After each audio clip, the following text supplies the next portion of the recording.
বা কোনো খাবারের জিনিস যদি আমরা খাই বাইরের দেশের, এটা আমরা বাঙালিরা নাক ডুবে চোখ মুন্দে খায়ালাই। ঠিক আছে এভরিওয়ান, আসসালামু আলাইকুম। আশা করি সবাই আলহামদুলিল্লাহ অনেক ভালো আছেন। আমিও আল্লাহর রহমতে অনেক ভালো আছি। তো আপনারা অনেকে জানেন যে আমাদের এই দোকানটা আমি যেখানে দীর্ঘদিন যাবৎ ছিলাম মিরপুরে, তো আমাদের মালিক পক্ষে আর কি মহাজন ব্যবসা করবে না, যার জন্য এটা ছেড়ে দিছে। আপনারা সবাই জানেন আমার পেজে হুটহাট ভিডিও দেই, ইদানিং আর ভিডিওতে ভালো লাগে না, কারণ ফেসবুকে ঢুকলেই যে দৃশ্য। তো যাই হোক, ওইদিকে না যাই। কথা হচ্ছে আমরা দোকানটা ছেড়ে দেওয়ার কারণে ওষুধ আর কি 10% ডিসকাউন্ট দিচ্ছিলাম।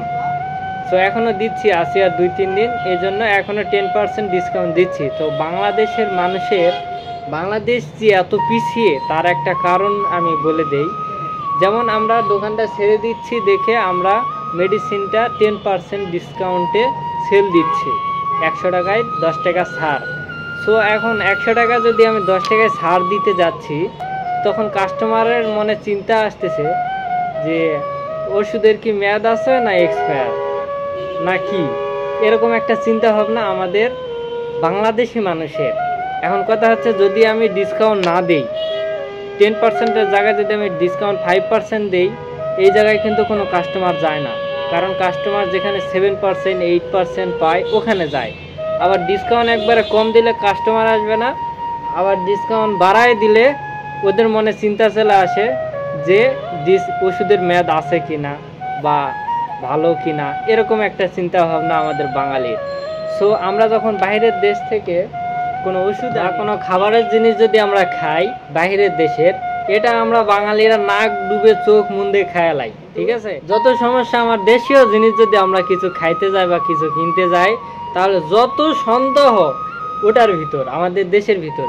অথচ বাইরে যদি আপনার গোবর যাই দেখ, এটা কথার কথা, এটা নাক ডুব দিয়ে খাবে, কোনো দেখা দেখি নাই এটা আসল কিনা, 2 নম্বর কিনা, কে নিয়ে আসে, এটা আসল মেয়াদ আছে কিনা, এটা দেখার কোনো প্রয়োজন মনে করে না। কিন্তু মানুষ, বাঙালি মানুষ, শালার বাঙালি এতই খারাপের খারাপ।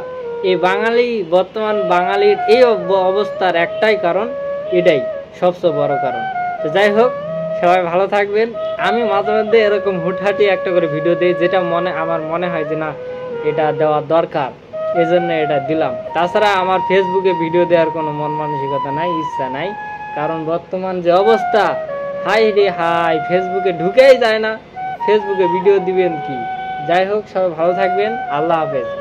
বাঙালিদের মরার আর সবার পিছিয়ে পড়ে থাকার কারণ এগুলাই।